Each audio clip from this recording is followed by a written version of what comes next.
I never thought he would walk into my classroom that day. But when Kylan Reed stood in the doorway, his tall frame blocking the afternoon light, those steel gray eyes locked directly on mine, my heart stopped. Because he wasn't just another parent. He was the secret I'd been hiding for 4 years. 4 years ago, we spent one night together. One mistake that changed everything. I was a weak Omega, and he was a ruthless Alpha, who publicly despised my kind.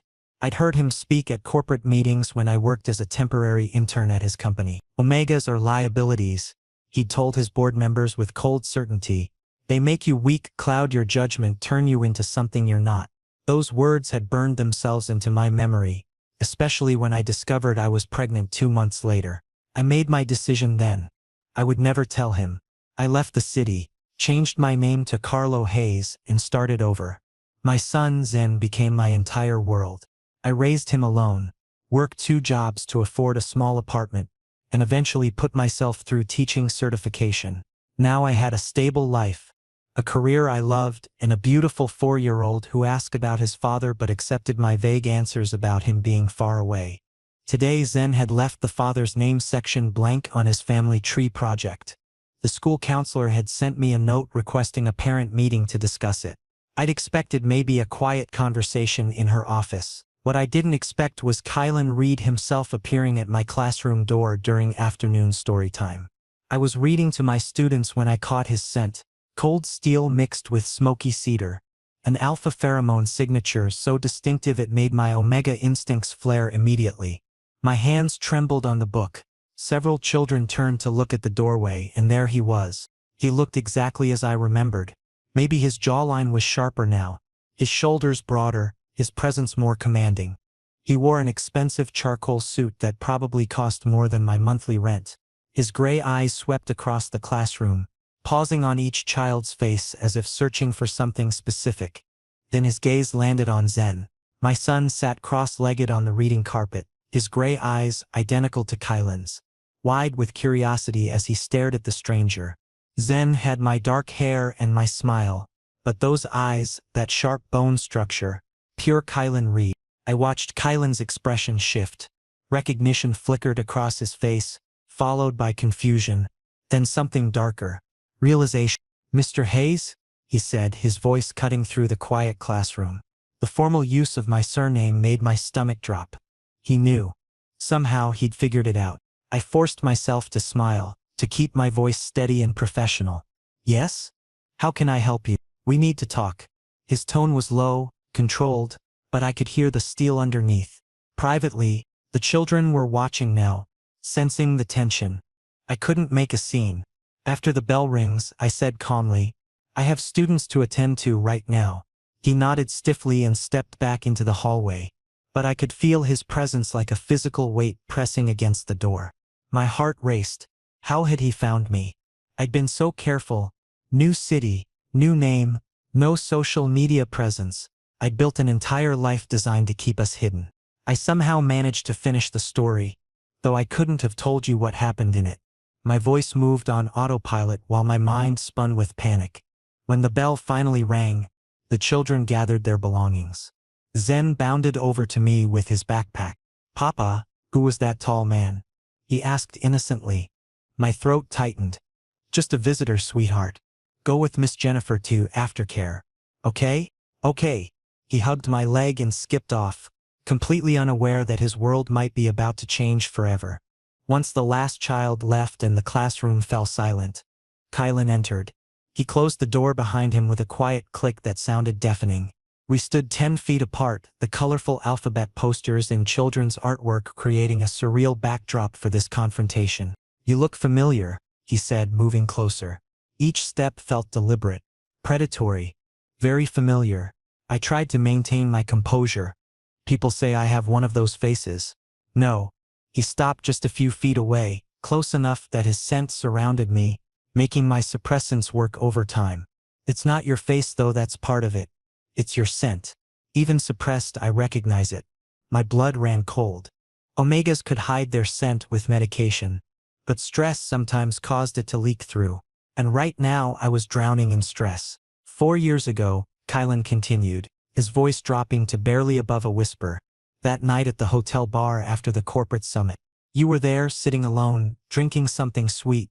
We talked about architecture, about dreams we'd given up on. We laughed. His eyes darkened, and then we went upstairs. I couldn't speak, couldn't deny it, because he was right. I looked for you afterward, he said, and that surprised me. You left before dawn. No note, no number.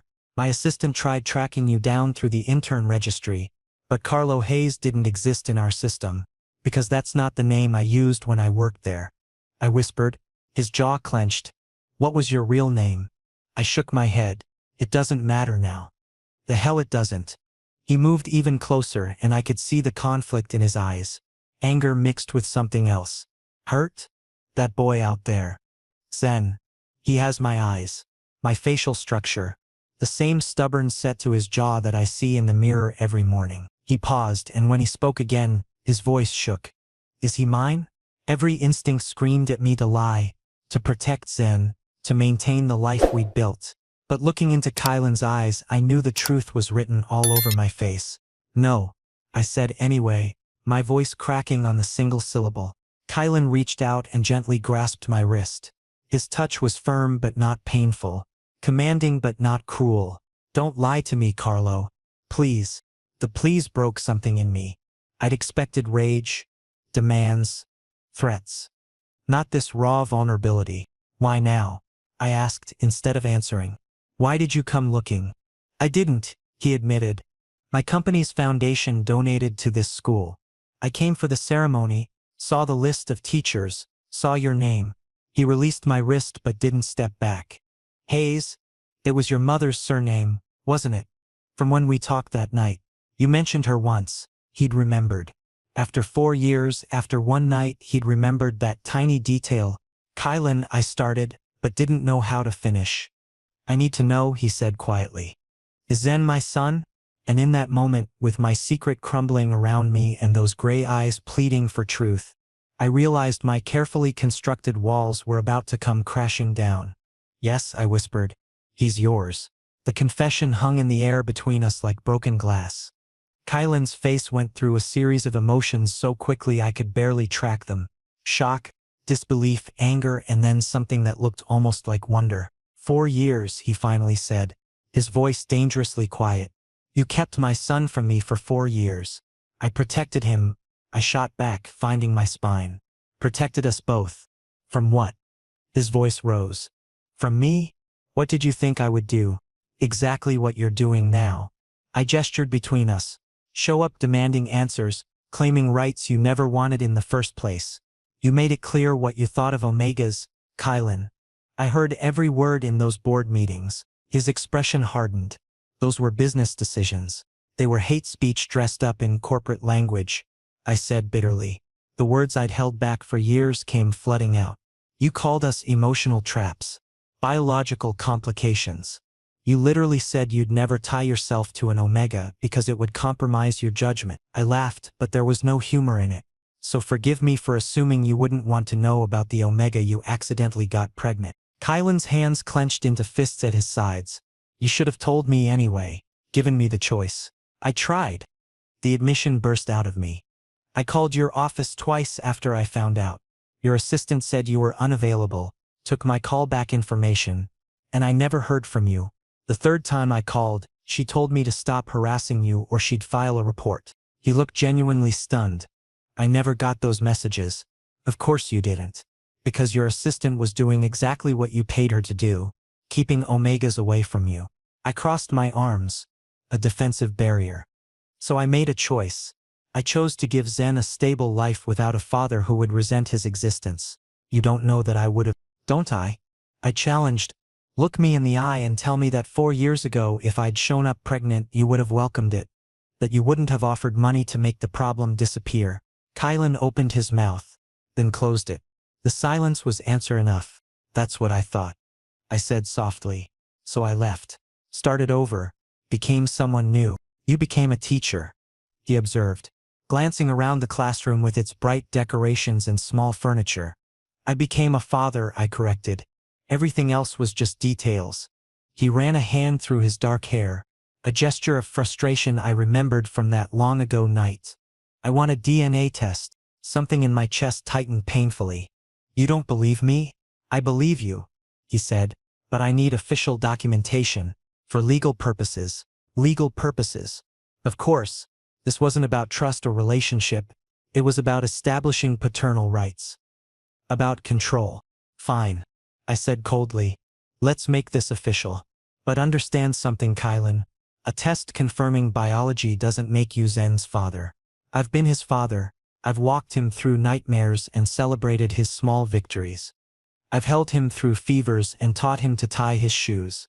You're just the DNA donor who showed up 4 years late. The words were meant to hurt, and I saw them land. Kylan's jaw tightened, but he didn't argue. When can we do the test? He asked instead. There's a clinic 2 blocks from here. I can get Zen from aftercare now. No, Kylan said quickly. Not yet. I don't want to confuse him until we're certain. I almost laughed. We're certain. But fine. They can give you a testing kit to take home. You provide your sample, I'll provide Zen's, and we'll have results in 24 hours. He nodded. My car is in the parking lot. I'm not going anywhere with you, I said automatically. Carlo. He stepped closer and I hated how my name sounded in his voice, like something precious he was trying not to break. Please. This is important. I need to know for sure, and then, he paused. Then we need to figure out what comes next. What comes next? As if this was a business merger instead of my son's life. But he was right. Running wouldn't work anymore. He knew where I worked, probably knew where I lived if he'd done any research at all. The secret was out. Fine, I said, but we take separate cars. I'll meet you there. We drove in tense silence to the clinic. Or rather, I drove in tense silence while imagining Kylan in his expensive car somewhere behind me. The clinic was one of those discreet medical offices that handled everything from routine checkups to paternity tests without judgment. The receptionist took our information with professional courtesy. Within 20 minutes, Kylan had provided his DNA sample and I'd received a collection kit for Zen. The whole process was sterile, clinical, the opposite of how Zen had been conceived, which had been warm and impulsive and unexpectedly tender. Results will be ready tomorrow afternoon, the nurse informed us. We'll email them to both addresses you provided. Back in the parking lot, Kylan stopped me before I could reach my car. Can I ask you something? I waited. What's he like?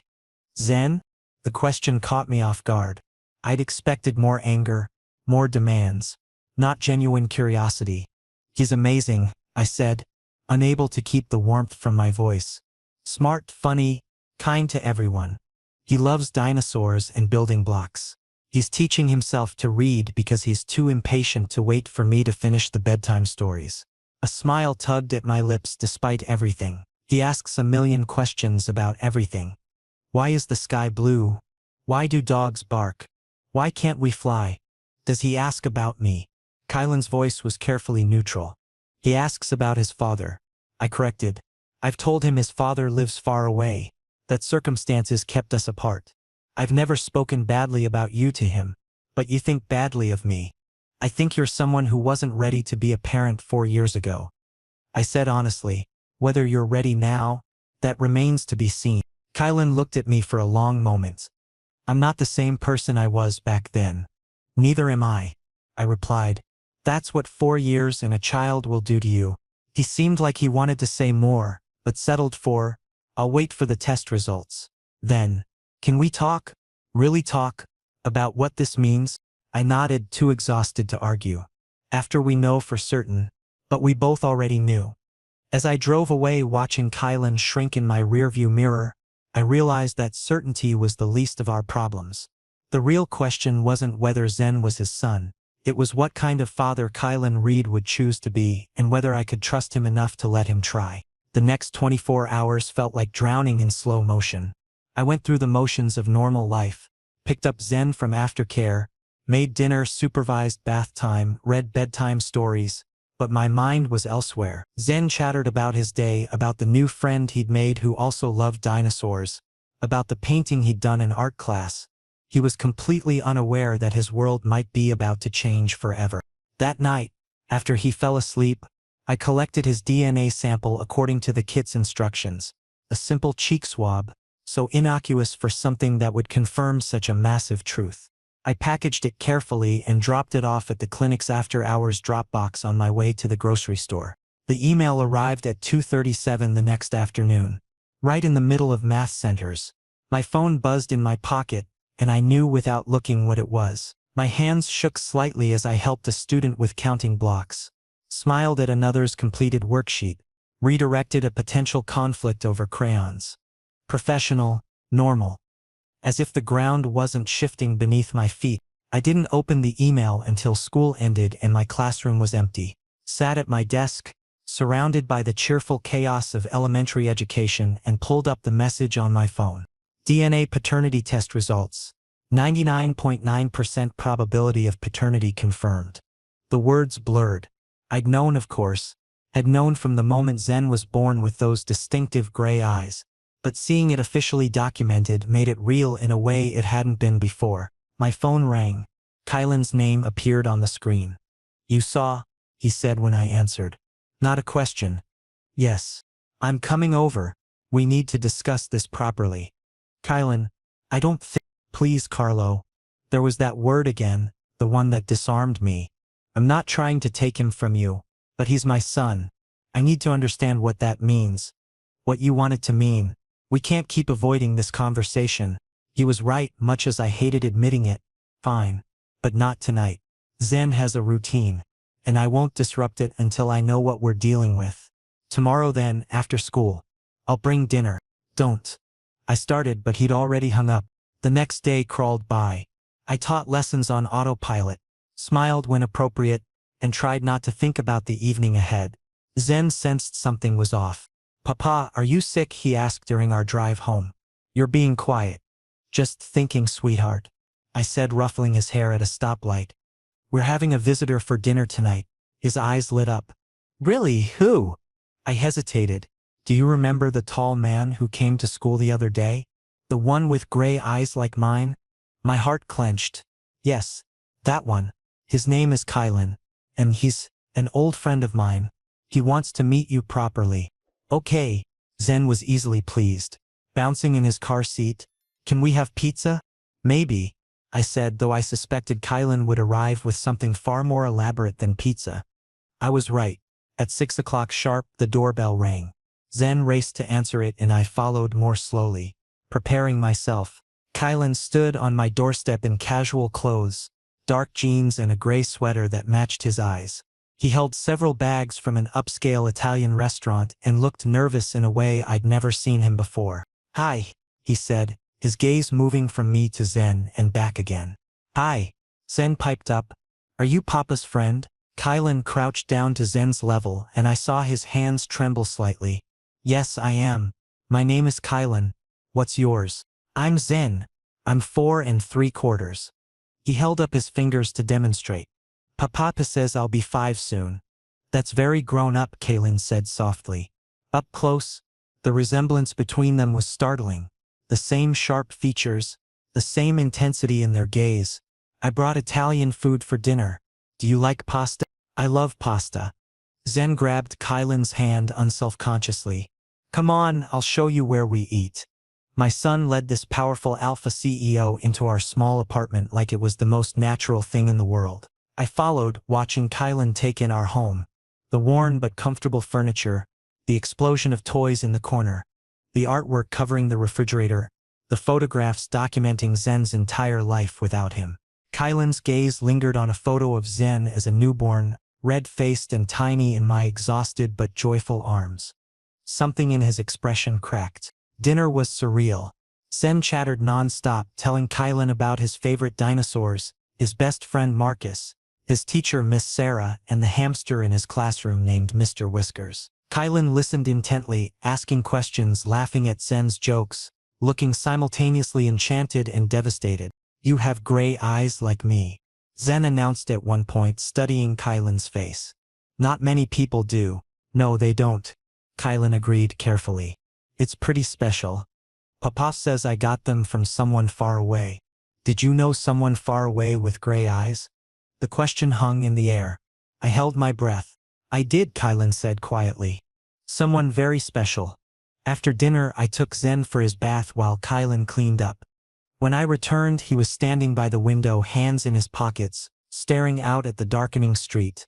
He's incredible, Kylan said without turning around. Smart, happy, confident. You've done an amazing job raising him. Thank you, I said, surprised by the genuine compliment. I missed everything. His voice broke slightly. First steps, first words, first everything. 4 years of his life just gone. That wasn't my choice alone, I reminded him, though gently. You made yourself unavailable. I know, he finally turned to face me. I know, and I'm not blaming you anymore. I'm just processing. He exists. This whole little person exists because of one night May years ago, and he's perfect and I don't know him at all. So get to know him, I said. If you're serious about being part of his life, that's what it takes. Time, consistency, showing up even when it's inconvenient. I want that, Kylan said firmly. Whatever it takes, however long it takes, I want to be his father, his real father, not just biology. It's not that simple. I know it's not. He stepped closer. But Carlo, I'm asking for a chance. Let me try. Let me prove I'm not the man who said those things 4 years ago, who was too scared and damaged to see what was right in front of him. What changed? I asked. What made you different? Kylan was quiet for a moment. Therapy. Honestly, after my company almost collapsed 2 years ago due to my trust issues and refusal to delegate, my board mandated counseling. I had to face why I pushed people away, why I was so afraid of connection. He met my eyes. My mother leaving destroyed my father. I spent my whole life terrified of becoming him, of caring so much about an omega that losing them would break me. So I convinced myself the problem was omegas, not my own fear. And now I understand that fear made me cruel, made me hurt people who didn't deserve it. His voice dropped. Made me hurt you. And I'm sorry, Carlo. Truly sorry. The apology landed differently than I expected, not as an excuse or manipulation, but as genuine regret. Before I could respond, Zen's voice called from his bedroom. Papa, story time. I should go, Kylan said. Wait. I surprised myself. Stay, for the story. If you want. His face transformed with hope. Really? Really? I confirmed. But just the story. Then we'll talk about what comes next. We read together that night. Zen nestled between us on his small bed, my voice narrating the adventure while Kylan listened with rapt attention. And for the first time in 4 years, I allowed myself to imagine what family might look like with all 3 of us in it. 3 weeks had passed since Kylan read Zen a bedtime story in our small apartment. 3 weeks of carefully orchestrated visits, of watching my son light up every time the doorbell rang, of pretending my heart didn't race when Kylan's gray eyes found mine across a room. We'd fallen into a routine. He came over twice a week for dinner, took Zen to the park on Saturdays, and slowly, painfully, we were building something that looked almost like a family. Tonight felt different though. Kylan had texted earlier asking if he could bring something special, and I'd agreed without knowing what that meant. Now standing in my kitchen while Zen built a block tower in the living room, I heard his car pull up outside. Zen abandoned his blocks immediately, racing to the window. He's here, Papa. Kylan's here. The excitement in his voice still caught me off guard sometimes. My son, who'd gone his entire life without a father figure, had attached himself to Kylan with startling speed. It should have worried me more than it did. I opened the door to find Kylan holding not just dinner but a large wrapped box under his arm. He'd dressed down again, dark jeans and a navy Henley that made his eyes look even more striking. The casual look suited him better than the corporate armor he usually wore. What's all this? I asked, gesturing to the package. Patience, he said with a small smile. Can I come in first? Zen bounced on his toes. Did you bring me something? Maybe, Kylan said mysteriously, setting the dinner bags on the counter before crouching to Zen's level. But first I need to ask you something important. Is that okay? My son nodded eagerly, and I felt my chest tighten with unexpected emotion at the sight of them together. So similar in their features, yet so different in everything else. Zen, Kylan began carefully. How would you feel if I told you I wasn't just your papa's friend? That I'm actually your father? The world stopped. I hadn't expected this. We'd discussed it, sure. But I thought we'd have more time, more preparation. My hands gripped the counter edge as I watched my son process this information. My father? Zen's brow furrowed in that serious way he had when thinking hard. But Papa said my father lived far away. I did live far away, Kylan said gently. I didn't know about you for a long time, buddy. But now I do, and I want to be here. If that's okay with you. Zen looked at me, seeking confirmation. I managed to nod, my throat too tight for words. So you're my dad? Zen tried out the words slowly. Like Marcus's dad who comes to school and picks him up? Exactly like that, Callan confirmed. If you want me to be. My son considered this with the gravity only a 4-year-old could muster. Then his face split into a wide grin. Cool. Can I call you Dad? Kylan's composure cracked. His eyes went bright with unshed tears. And he pulled Zen into a fierce hug. Yes. Absolutely yes. I had to turn away, blinking hard against my own tears. This was what I'd wanted, wasn't it? For Zen to have a father? But watching it happen, watching Kylan claim his place in my son's life, so openly, brought up feelings I wasn't ready to examine. Dinner was a celebration. Kylan had brought everything from an upscale restaurant, pasta that Zen devoured, salad I pretended to eat, and a chocolate cake that made my son's eyes widen with delight. The wrapped box turned out to be a telescope. For stargazing, Kylan explained as Zen examined it with reverent hands. Your papa told me you like space. I love space. Zen breathed. Papa, can we use it tonight? After dinner and bath time, I promised, finally finding my voice again. The evening passed in a blur of laughter and new dynamics. Zen kept testing out Dad, saying it with different inflections as if trying to make it fit. Kylan responded every time with barely concealed joy, and I felt like an observer in my own life, watching something beautiful and terrifying take shape. After I tucked Zen in, with promises that Kylan would take him stargazing tomorrow night, I found the Alpha standing on my small balcony, staring out at the city lights. You ambushed me, I said without heat. He didn't turn around. I know, I'm sorry, it felt like the right moment, and I couldn't let it pass. I leaned against the doorframe, studying his profile. He took it well. He's an incredible kid. Kylan's voice was rough with emotion. Carlo, I need you to understand something. This isn't just about being Zen's father anymore. My heart started racing. What do you mean? He finally faced me, and the intensity in his gaze made me want to step back and move closer simultaneously. These past few weeks being here, being part of your lives, it's not enough. I don't want to be the dad who visits twice a week. I want more. More, I echoed, my voice barely above a whisper. I want to be here every morning. When Zen wakes up, I want to help with homework and attend school events and be the one you call when something goes wrong. He took a step toward me.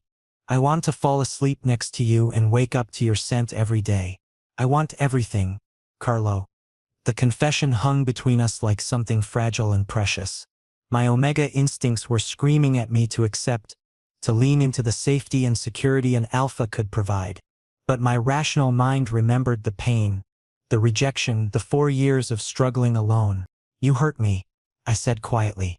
When you didn't answer my calls, when you made me feel like I was nothing more than a mistake, you broke something in me, Kylan. I know, he said, moving closer still.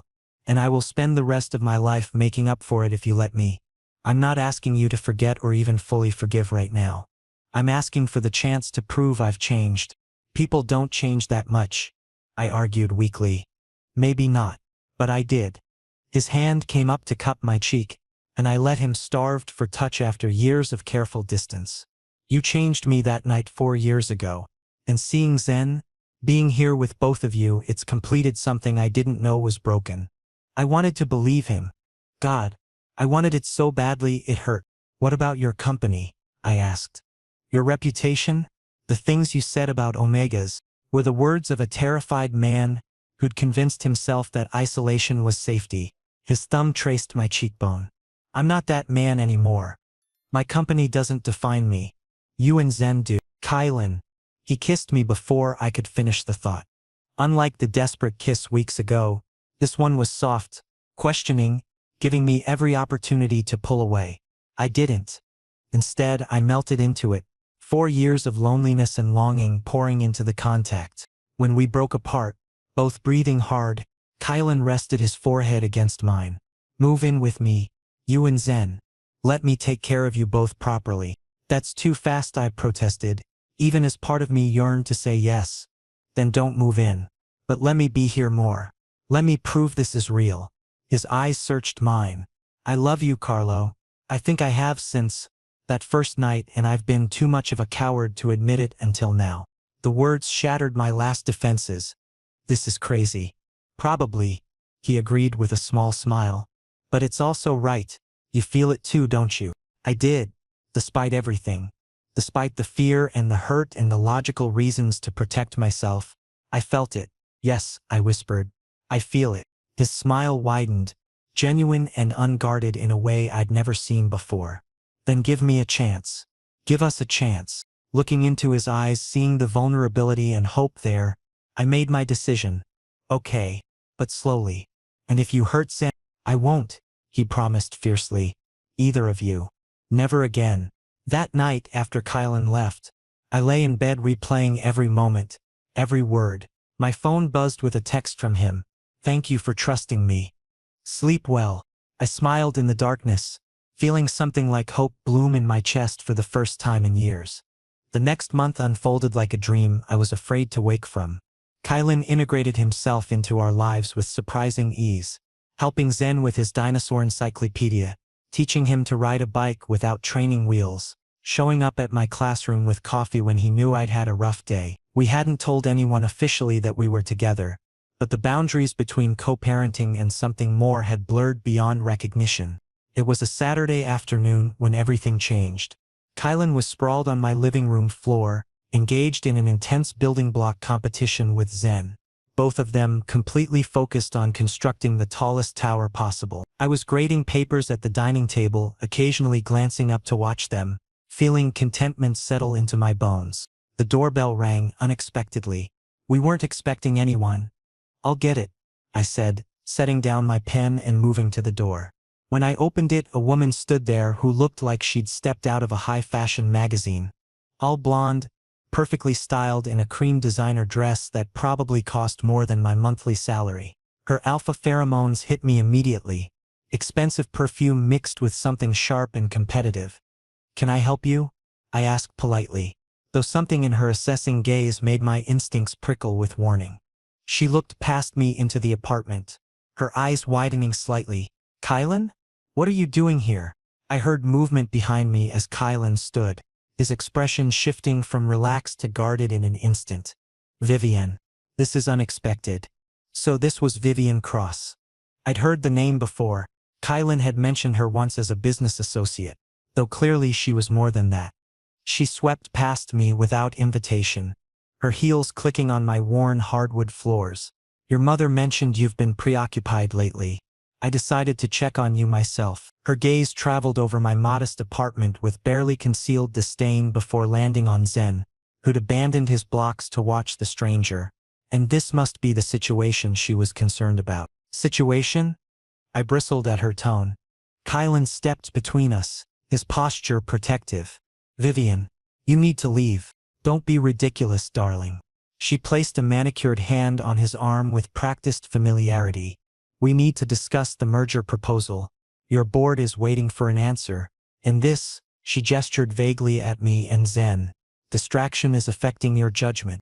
This distraction is my family, Kylan said coldly, removing her hand. Carlo is my partner and Zen is my son.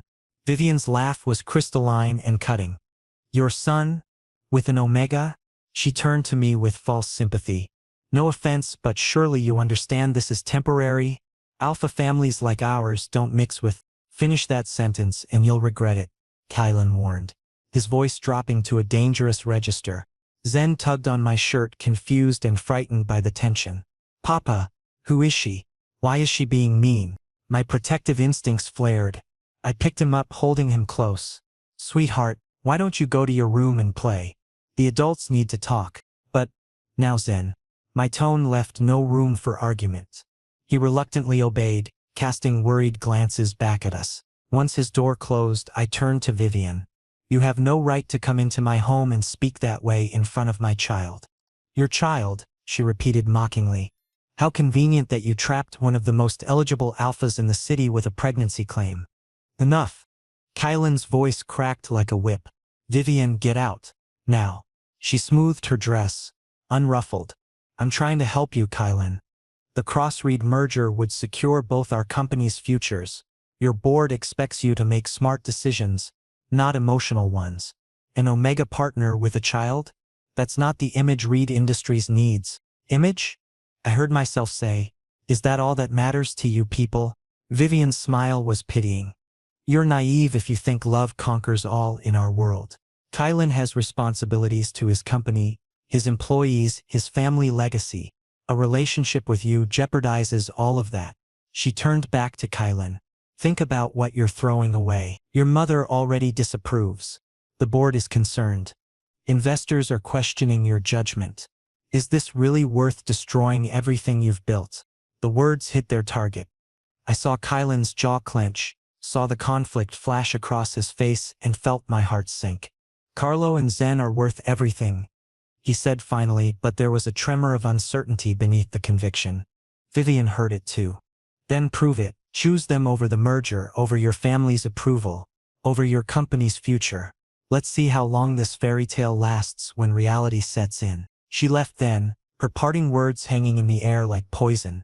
The door clicked shut, and silence descended. Kylan, I started. She's wrong, he said immediately. About all of it. But I could see the doubt creeping in. The calculations running behind his eyes. Is she though? Is your company really at risk?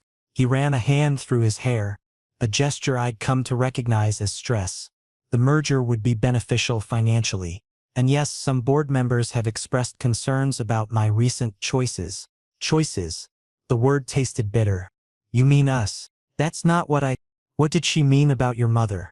I pressed. You never mentioned she disapproved. Kylan's silence was answer enough.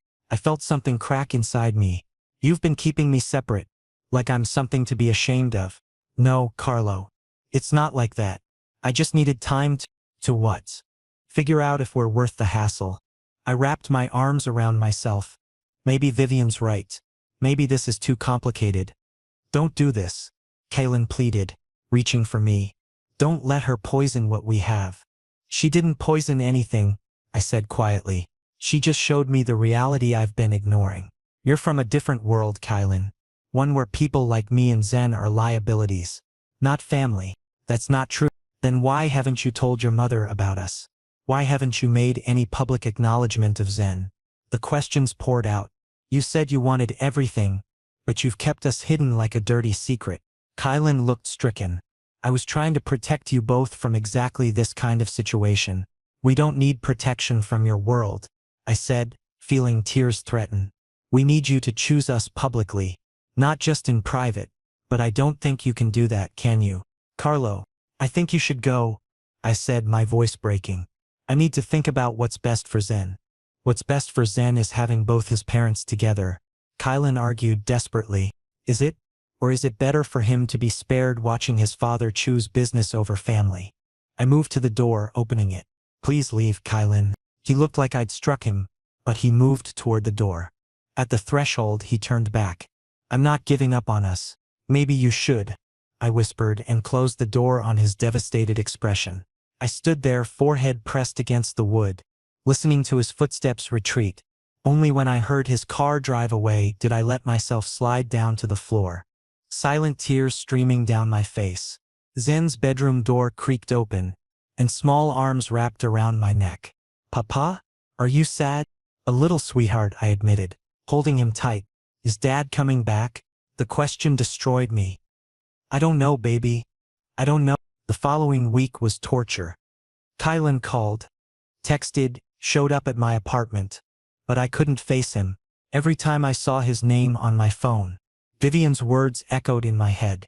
His company, his reputation, his family's expectations. How could we possibly compete with all of that? Worse, the situation began affecting my work. Parents whispered in the hallways. The principal called me in for a casual chat about maintaining professional boundaries and avoiding controversy.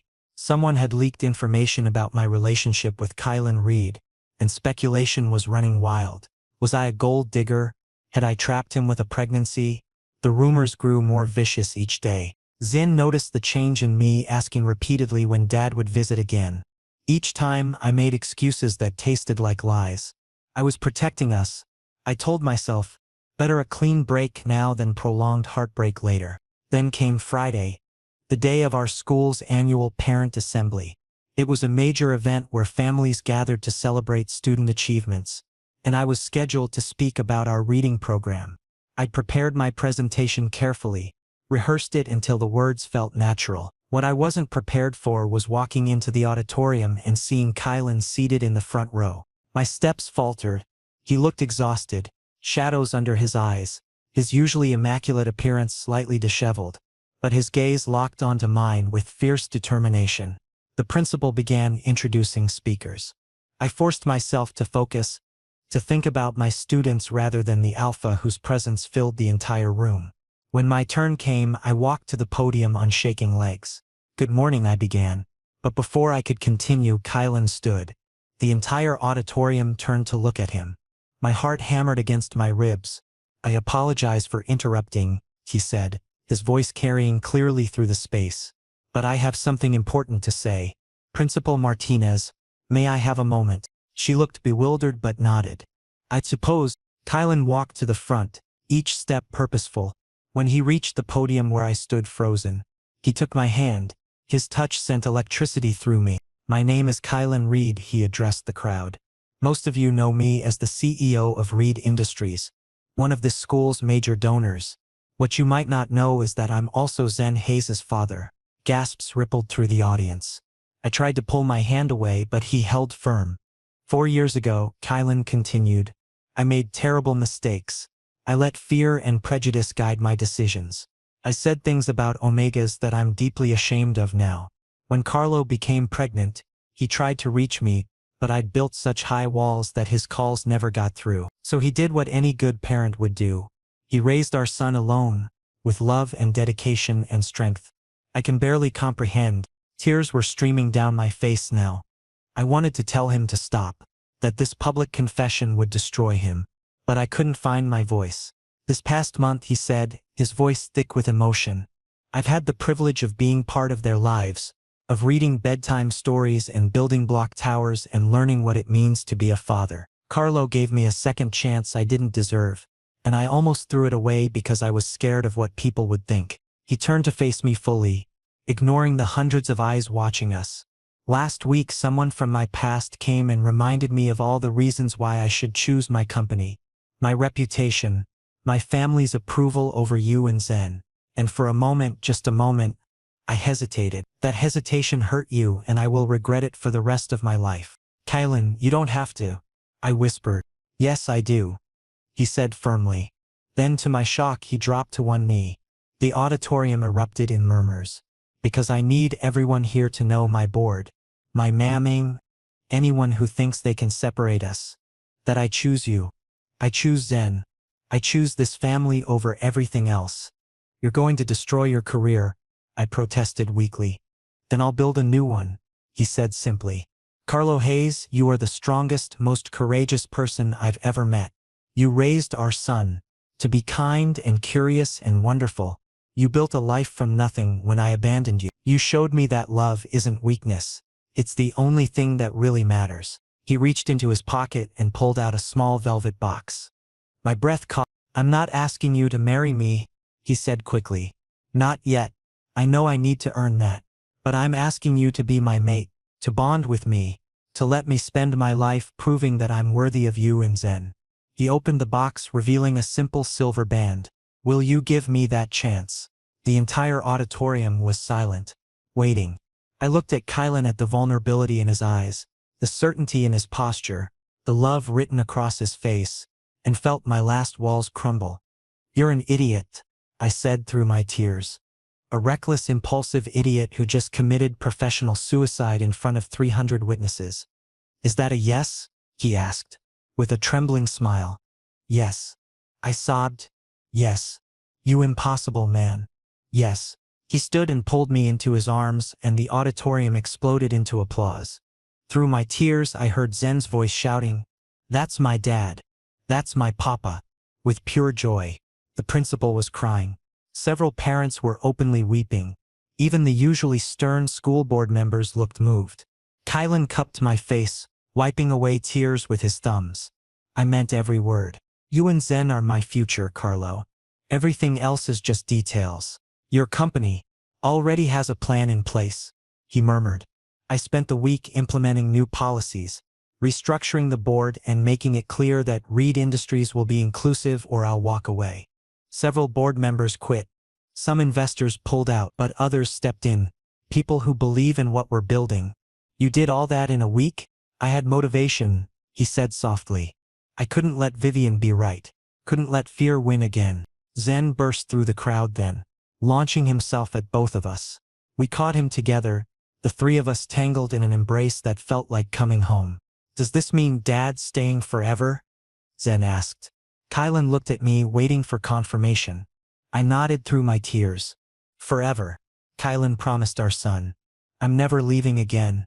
The assembly eventually continued, though I don't remember anything else that was said. All I remember is standing there with Kylan's arm around me and Zen between us, feeling like we'd survived a storm and emerged into sunlight. Later, after the crowds dispersed and congratulations had been offered, the three of us sat in my classroom. Kylan held Zen while I leaned against his shoulder, exhausted and happy. "What happens now?" I asked quietly. "Now," Kylan said, pressing a kiss to my hair, "we build our life together, properly this time. No secrets, no shame, no more hiding." "Together," I repeated, testing the word. "Together," he confirmed. "All three of us." And looking at my son's peaceful face as he dozed against his father's chest, I finally believed it. We were a family, messy and unconventional and perfect.